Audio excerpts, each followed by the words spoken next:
Bagong Pilipinas Pangil Bay Bridge, nagbukas na sobrang daming oportunidad sa mga tao. Sa pamamagitan ng Pangil Bay Bridge, ang dating 2 oras na biyahe ay iikli na lang ng 7 minutes. Sobrang laki ng diferensya, di ba? Dahil sa naturang proyekto na ito, ay mas bumilis ang progreso ng mga tao na nasasakupan ng Pangil Bay Bridge. Dati, umiikot pa kayo doon sa malayo, mga 2 hours.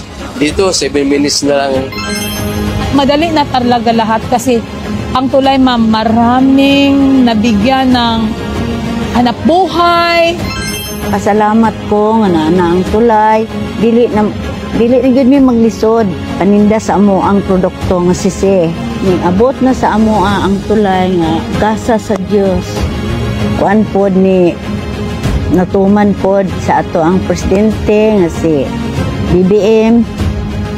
No, nagpasalamat jud mi sa atong presidente nga ning abot jud ang tulay.